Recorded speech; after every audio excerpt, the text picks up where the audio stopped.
சகரியாவின் புஸ்தகத்தில் 9ஆம் அதிகாரத்தில் நம்ம வாசிக்கிறோம், மரியின் மேலும் மரியின் குட்டியின் மேலும் அவர் ஏறி வருகிறார் அப்படின்னு சொல்லிட்டு 11வது வசனம் சொல்லுது, நான் உனக்கு செய்வது என்னவென்றால், தண்ணீர் இல்லாத குழியில் அடைக்கப்பட்டிருக்கிற உன்னுடையவர்களை நான் உன் உடன்படிக்கையின் இரத்தத்தினாலே விடுதலை பண்ணுவேன். சகரியா 9:11. தண்ணீர் இல்லாத குழியிலே அடைக்கப்பட்டிருக்கிற உன்னுடையவர்களை நான் என் உடன்படிக்கையின் இரத்தத்தினாலே விடுதலை பண்ணுவேன் என்று கர்த்தர் சொல்லுகிறார். தண்ணீர் இல்லாத, அதாவது மரியின் குட்டியின் மேலே ஏறி வர்றவர் வந்துட்டு அடுத்து என்ன சொல்கிறாங்க, அங்கே நீங்கள் நல்லா கவனிச்சு போகிறீங்கன்னா, அவர் சமாதானத்தை கூறுவார். எல்லாம் இருக்குது, ஒரு சமுத்திரம் தொடங்கி மறு சமுத்திரம் வரைக்கும், நதி தொடங்கி பூமியின் எல்லை பரியந்தமும் செல்லும் அப்படின்னு இருக்குது. அவரை பற்றி எருசலேமின் குதிரைகளை அற்றுப்போக பண்ணுவேன் எல்லாம் சொல்லிட்டு அந்த 11வது வசனத்தில் நல்லா வாசித்து பார்த்தீங்கன்னு சொன்னால், அவர் தண்ணீர் இல்லாத குடியில் அடைக்கப்பட்டிருக்கிறவளை மீட்பார்னு இருக்கு. கரெக்டாக இயேசு கிறிஸ்து பலியாக போகிறார்னு பார்த்தோம். இயேசு கிறிஸ்து அந்த இடத்துல போய் சிலுவையில் பலியாக போகிறார். அந்த பலியான அன்று, அந்த நாளில் அவர் பாதாளத்தில் உள்ள காவலுள்ள ஆவிகளுக்கு பிரசங்கித்தார்னு சொல்லி பைபிளில் வாசிக்கிறோம். காவலுள்ள ஆவிகளுக்கு அவர் பிரசங்கித்தார். காவலுள்ள ஆவிகளுக்கு என்ன பிரசங்கித்தார் அப்படின்னு சொல்லி பேதுரு புஸ்தகத்தில் இருக்குது. என்ன பிரசங்கித்தார்னு சொல்லி நீங்கள் பார்த்தீங்கன்னு சொன்னால் வேற ஒன்றும் இல்லை, அவங்க நோவா காலத்தில் பூர்வ காலத்திலேருந்து அடைக்கப்பட்டிருந்தாங்க. இப்போ அவங்கள தான் அவர் மீட்கும்படி அங்கே போகிறாரு. அந்த இடத்துல அவர்களுக்கு மீட்கிறாரு. அன்றைக்கி மீட்டுக்கொண்டு சிறைப்பட்டவர்களை சிறையாக்கி கொண்டு போனார்னு வாசிக்கிறோம். எடுத்துக்கொண்டு அவர்களை பரதேசிக்கு போயிட்டார். சரி, இந்த தண்ணீர் இல்லாத குழி இந்த வசனத்துக்கும் அதுக்கும் என்ன சம்மந்தம் அப்படின்னு கேட்டிங்கன்னா, இவங்க தான் அந்த தண்ணீர் இல்லாத குழியில் இருக்கிறவங்க. எப்படி சொல்கிறீங்க அப்படின்னு கேட்டிங்கன்னா, லூக்கா எழுதின சுவிசேஷம் 16ஆம் அதிகாரத்தில் 20 முதல் 25 வசனங்கள் நீங்கள் வாசித்து பாருங்கள். நம்ம எல்லாருக்கும் தெரிஞ்ச ஒரு சம்பவம் என்னன்னு கேட்டால், ஆபிரகாம், ஐஸ்வர்யான், லாசரு, அந்த சம்பவம் இருக்குது. ஆபிரகாம் அடியில் கொண்டு போயிட்டு லாசரை கொண்டு போய் விடுறாங்க. அப்போ அந்த ஐஸ்வர்யவான் கேட்குறாரு, எனக்கு கொஞ்சம் தண்ணி கொடுங்க, எனக்கு இங்கே அக்கினி சுவாலையாக இருக்குது, நாக்குக்கு கொஞ்சம் தண்ணி கொடுக்க சொல்லி லாசரை கொடுக்க சொல்லுங்கள். அப்போ அந்த இடத்துல ஆபிரகாம் சொல்கிறது என்னன்னு சொன்னால், அம்மா இங்கே நடுவில் ஒரு பெரிய பிளவு இருக்குதுப்பா, இங்கே வர முடியாது, நீ பூமியில் இருக்கும்போது சந்தோஷமாக இருந்த, லாசரு கஷ்டப்பட்டான், இப்போ அவன் சந்தோஷமாக இருக்கிறான் அப்படின்னு சொல்லி அந்த இடத்துல ஆபிரகாம் பதில் சொல்கிறார். அதுதான் தண்ணீர் இல்லாத குழியில் இருக்கிறவர்கள். இப்போ அந்த பாதாளத்தினுடைய மேல் பாதாளத்தில் தான் ஆபிரகாம், லாசர் எல்லாம் இருக்கிறாங்க. தாழ்ந்த பாதாளத்தில் தான் இவங்க எல்லாருமே இருக்கிறாங்க, துன்மார்க்கர்லாம் இருக்கிறாங்க. ஆனால் இந்த மேல் பாதாளத்தில் இருக்கிறவர்களுக்கு அந்த வேதனை கிடையாது, அக்கினி ஜுவாலிக்கான வேதனை கிடையாது. ஆனால் அவர்கள் அங்கே இருக்கிறார்கள், ஒருத்தர் பார்க்க முடியும், ஒருத்தர் பேச முடியும். ஆனால் ஒரு இடத்துல இன்னொரு இடத்துக்கு போக முடியாது. அவர்கள் இருக்கிற வேதனை இவர்களுக்கு இருக்காது. ஆனால் யோசிச்சு பாருங்க, அந்த வேதனை இவர்களுக்கு தெரியும், என்னன்னு இவங்களால பார்க்க முடியும். இப்போ அந்த ஐஸ்வர்யவான் தண்ணி இல்லாமல் படுற கஷ்டத்தை என்ன செய்கிறாங்க, இவங்க பார்க்குறாங்க. நம்ம அந்த அளவிலே நம்ம நிறுத்திடுறோம். ஆபிரகாம் வந்து அந்த ஐஸ்வர்யவானை பார்த்தாரு அப்படின்னு நிறுத்திடுறோம். ஆபிரகாம் ஐஸ்வர்யனை மாத்திரம் பார்த்துருக்க மாட்டார். ஆபிரகாம் காலத்தில் உள்ள இஸ்மவேலையும் பார்த்துருக்கணும். அவன் துஷ்ட மனுஷன், அவனும் அங்கே தான் இருந்திருக்கணும். தாவீது அதே மேல் பாதாளத்தில் தான் இருந்திருப்பார். தாழ்ந்த பாதாளத்தில் அப்சலோமை பார்த்துருக்க வேண்டி வரும். அதே மாதிரி தான் யாக்கோபு மேல் பாதாளத்தில் இருந்திருப்பார். ஏசா கீழ் பாதாளத்தில், தாழ்ந்த பாதாளத்தில் இருக்க வாய்ப்பு இருக்கிறது. இப்படி தேவனுக்கு விரோதமான காரியங்களை செய்தவர்கள் எல்லாருமே தாழ்ந்த பாதாளத்தில் இருப்பார்கள். அப்போ இவங்க எல்லாருமே அங்கே இருக்க படுற கஷ்டத்தை மேலே இருக்கிறவங்க பார்த்துட்டு தான் இருந்திருப்பாங்க. இவங்களுக்கு தண்ணி தேவைப்படாது, ஆனால் அவங்க தண்ணின்னு கத்துறது இவங்களுக்கு காதில் கேட்டுக்கிட்டே இருக்கும். அதான் பைபிள் சொல்லுது, தண்ணீர் இல்லாத குழியில் அடைக்கப்பட்டிருக்கிறவர்களை உன்னுடையவர்களை. ஏன்னா இயேசு கிறிஸ்து வருகிற வரைக்கும் பாதாளத்தின் திறவுகோல் பிசாசின் கையில் தான் இருந்துச்சு. அவங்க அடைக்கப்பட்டிருந்தாங்க அந்த இடத்துல. அவங்க நினைச்சாலும் அந்த இடத்த விட்டு போக முடியாது. 2000 வருஷமா, ஆபிரகாம் காலத்திலேருந்து 2000 வருஷமா பரிசுத்தவான்கள் எல்லாம் மேல் பாதாளத்துக்குள்ளே இருக்கிறாங்க. ஆனால் அவங்களுக்கு தண்ணி தேவைப்படாது, சேஃபாக இருக்கிறாங்க. ஆனால் அதை சுற்றி அந்த சவுண்டு கேட்டுக்கிட்டே இருக்கும். அவங்களுக்கு ஒரு பிசாசினுடைய ஆளுகைக்கு கீழே தான் அவங்க இருக்கிறாங்க, பாதாளத்தில் தான் இருக்கிறாங்க. அப்போ இவர்களை மீட்கும்படி மரிக்குட்டியின் மேலே ராஜா ஏறி வருகிறார். இப்போ இயேசு கிறிஸ்து இந்த பலியாக எதுக்கு வராரு? இவர் இங்கே பலியாகும் போது உன் உடன்படிக்கையின் ரத்தத்தினாலே, அந்த இடத்துல வசனம் பாருங்க எவ்வளோ அழகா இருக்குது பாருங்க. மரிக்குட்டியின் மேல் ஏறி வரும்போது உன் உடன்படிக்கையின் ரத்தத்தினாலே உன்னுடையவர்களை மீட்கும்படி விடுதலை பண்ணுவேன். இப்போ இயேசு கிறிஸ்துவின் ரத்தம் சிந்தப்பட்ட அந்த நிமிஷத்தில் அவர்கள் விடுதலையாக்கப்படுகிறார்கள். அல்லேலூயா. அப்படியானால் அந்த விடுதலையாக்கப்படுவதற்கு தான் இயேசு மரியின் மேலும் மரியின் குட்டியின் மேலும் ஏறி வருகிறார். இயேசு கிறிஸ்து ஏதோ சாதாரணமாக ஒரு தீர்க்க தரிசனத்தை மட்டும் நிறைவேற்றுறதுக்கு அங்கே வரல. இயேசு கிறிஸ்துவினுடைய அந்த பலி, அந்த இடத்துல ஆக போகிற பலி, அந்த பலியினுடைய முதல் மீட்பு யார் தெரியுமா? 2000 வருஷமாக அடைக்கப்பட்டிருந்தது அவர்களை ரத்தத்தினாலே மீட்கப் போகிறார். உன் ரத்தத்தினாலே அவர்களை மீட்கப் போகிறேன். என்ன ஒரு அற்புதமான காரியம் பாருங்க. நம்ம இயேசு கிறிஸ்துவை சாதாரணமாக பார்க்குறோம். இயேசு கிறிஸ்துவனுடைய பிறப்பிலிருந்து மரணம் வரைக்கும் அதற்கு பின்னாடி பரலோகத்தினுடைய மகா பெரிய பிளான், திட்டங்கள் இருக்கிறது. அந்த திட்டங்களை வேத வாக்கியங்களுக்குள்ளே மறைத்து வைத்திருக்கிறார் கர்த்தர். அதை நீங்கள் தெரிந்து கொள்ளும் போது நம்முடைய தேவன் எவ்வளவு மகத்துவமானவர் என்பதை நாம் புரிந்து கொள்ள முடியும். எத்தனை வல்லமை உள்ள தேவன் நமக்கு கொடுக்கப்பட்டிருக்கிறார் பாருங்க. அவர் தம்முடைய ஒரே பேரான குமாரனை தந்தார்னா சாதாரணமான விஷயம் இல்லைங்க. அதுக்கு பின்னாடி 2000 வருஷமா மரித்தவனை மீட்கணும், 2000 வருஷத்துக்கு அப்புறம் மரிக்க போகிற நம்மளையும் மீட்கணும். என்ன ஒரு மாஸ்டர் பிளான் பாருங்க. அதில் முதலாவதாக அந்த மரியின் குட்டியின் மேலே அவர் ஏறி வரும்போது அந்த மரித்த அந்த பரிசுத்தவான்களை மீட்கும்படி வருகிறார். அவர் வந்து அந்த பலி அவர் உள்ளே நுழைஞ்சிட்டாரு. இனி ஒரு வாரத்திற்குள்ள அவர்கள் மீட்கப்பட போகிறார்கள். அதுக்காக தான் இயேசு கிறிஸ்து தண்ணீர் இல்லாத குழியில் இருக்கிறவர்களை மீட்கும்படி அவர் வந்தார். நம்மையும் மீட்கும்படி தான் அவர் இயேசு கிறிஸ்து ராஜாவாக வந்தார். அந்த கழுதை மேல் அவர் வந்ததனுடைய நோக்கம் என்ன தெரியுமா? தண்ணீர் இல்லாத குழியிலே அவர்கள் இருந்தார்கள், அவர்களை மீட்கும்படி வந்தார்.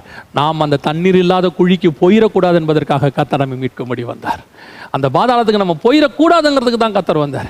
இன்னைக்கு நிறைய பேர் ரொம்ப கேஷுவலாக சொல்கிறாங்க, நரகம் கிடையாது, பரலோகம் கிடையாது, எல்லாம் இங்கேயோட எல்லாம் முடிஞ்சு போயிடும். இல்லைங்க, நரகத்துக்கு நாம் போகக்கூடாதுங்கிற ஒரே காரணத்துக்காகத்தான் பரலோகத்தை விட்டு இயேசு கிறிஸ்து பூமிக்கு வந்தார். அந்த பாதாளத்துக்குள்ளே நம்ம காலை வச்சிடக்கூடாதுங்கிறதுக்காக தான் இயேசு பூமியின் மேலே காலை வச்சார்.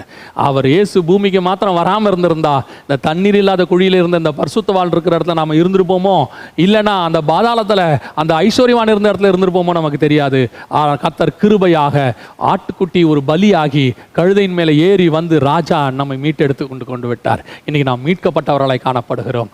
மரியின் குட்டியின் மேல் ஏறி வந்து கர்த்தர் நம்மை மீட்டெடுத்திருக்கிறார். இது ரெண்டாவது. மூன்றாவதாக இயேசு கிறிஸ்து இந்த மரியின் மேலும் அந்த கழுதையின் மேலும் கழுதையின் குட்டியின் மேலும் ஏறி வருகிறார் என்று சொல்லி நம்ம பார்க்கிறோம். அதை பார்க்கும் பொழுது எனக்கு ஒரு காரியம், வேதத்தில் சொல்லப்பட்ட காரியம் எனக்கு ஒன்று ஞாபகத்திற்கு வந்தது. இதை படிச்சுட்டு இருக்கும்போது ஆண்டவர் எனக்கு இன்னொரு காரியத்தை சொல்லி கொடுத்தார். இயேசு கிறிஸ்து இந்த எருசலேமுக்குள்ளே ராஜாவாக நுழைகிறார். ஏன்னா அந்த இடத்துல அவரை அப்படிதான் கூப்பிடுறாங்க. யோவான் சுவிசேஷம் வாசிக்கும் போது இஸ்ரவேலின் ராஜா என்று சொல்லி அவரை கூப்பிடுகிறார்கள். இஸ்ரவேலின் ராஜா வருகிறார் என்று சொல்லுகிறாங்க. அந்த ஒரு இடத்துல மட்டும்தான் இஸ்ரவேலின் ராஜா வருகிறார் என்று சொல்லப்பட்டிருக்கிறார். மற்ற இடத்துலமே ஸ்தோத்தரிக்கப்படத்தக்கவர், தாவீதின் குமாரன், இப்படிலாம் சொல்லிட்டே வராங்க. அந்த இடத்துல இஸ்ரவேலின் ராஜா என்று அந்த இடத்துல சொல்லப்படுது. அப்போ இயேசு கிறிஸ்து இப்படி உள்ள எருசலேமுக்குள்ள ராஜாவாக நுழையும் போது இந்த சம்பவத்தை படிச்சுட்டு இருக்கும்போது ஆண்டவர் எனக்கு இன்னொரு காரியத்தை ஞாபகப்படுத்தினார். 2 சாமுவேலின் புஸ்தகம் 6ஆம் அதிகாரம் 12 முதல் 16 வசனங்களிலே தாவீது எருசலேமுக்குள்ளே நுழைகிறார். தாவீது உள்ளே நுழையிறதுக்கும் இயேசு கிறிஸ்து எருசலேமுக்குள்ளே நுழையிறதுக்கும் ஒரு மிக பெரியதான பரலோகத்தினுடைய திட்டம் இருக்கிறது. இந்த பரலோகத்தினுடைய திட்டம் இயேசு இங்கே நுழையிறத தான் நிழலாட்டமாக அங்கே தாவீது நுழைகிறார். உடன்படிக்கை பெட்டி எடுத்துக்கிட்டு உள்ளே நுழைகிறார். உடன்படிக்கை பெட்டி எடுத்துக்கிட்டு தாவீது உள்ளே நுழைவதற்கும் இயேசு கிறிஸ்து இதில் வழியாக உள்ளே வருவதற்கும் என்ன சம்பந்தம் அப்படின்னு சொல்லி பார்த்தீங்கன்னா, அது உள்ளே ஒரு மிக முக்கியமான சில சம்பவங்களை நாம் பார்க்க முடிகிறது. என்னவென்று சொல்லி பார்த்தா, அந்த இடத்துல தாவீது உடன்படிக்கை பெட்டி எடுத்துக்கிட்டு வரார். இந்த உடன்படிக்கையின் பெட்டி சம்பவம் நம்ம எல்லாருக்கும் தெரியும். முதல் முறையாக அவர் கொண்டு வருகிறார். முதல் முறை கொண்டு வரும்போது நடைபெற்ற சம்பவம் நமக்கு தெரியும். அவங்க அந்த உடன்படிக்கை பெட்டி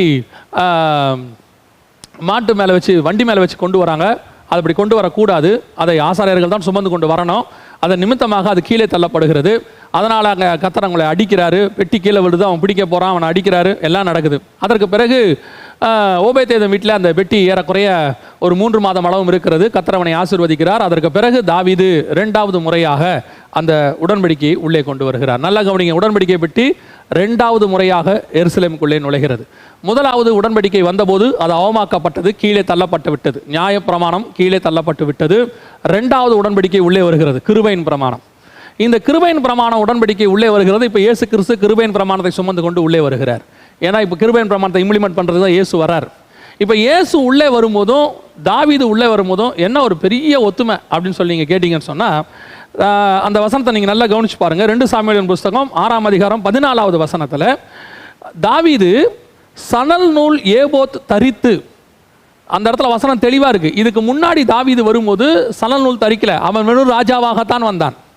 வெறும் ராஜாவாக உள்ளே நுழைஞ்சான். உள்ளே நுழையும் போது அது தள்ளப்பட்டது. அங்கே ஆசாரியன் இல்லை, அதான் ரொம்ப முக்கியம். பிரதான ஆசாரியன் அங்கே இல்லை. ஆனால் இந்த இடத்துல நல்லா வாசிச்சு பாருங்க, தாவீது சணல் நூல் ஏபோத் தரித்து அவன் உள்ளே வருகிறான். அப்படின்னா என்ன அர்த்தம்? இந்த சணல் நூல் ஏபோத் என்பது ஆசாரிய வஸ்திரம். ஆனால் இவன் யாரு? ராஜா. இவன் உள்ளுக்குள்ள ராஜா தான், வெளியரங்கமாக ராஜா தான். ஆனால் போட்டிருக்கிற வஸ்திரம் என்ன வஸ்திரம்? பிரதான ஆசாரியனுடைய வஸ்திரம். இப்போ உள்ளே நுழையும் போது அவன் எப்படி நுழைகிறான்? ராஜாவாகவும் ஆசாரியனாகவும் உள்ளே நுழைகிறான். இது என்ன தெரியுமா? மெல்கிசேதேக்கின் முறைமையின்படி அவன் உள்ளே வருகிறான். இது 110ஆம் சங்கீதத்தில் அவன் சொல்கிறான், நீர் மெல்கிசேதேக்கின் முறைமையின்படி நித்திய ஆசாரியராக இருக்கிறீர் என்று அவன் சங்கீதத்தில் வாசிக்கிறான். அதே காரியத்தை இங்கே தாவீது செய்கிறார். என்ன செய்கிறாரு? ஏபோத்தை போட்டுக்கிட்டு உள்ளே நுழைகிறார்.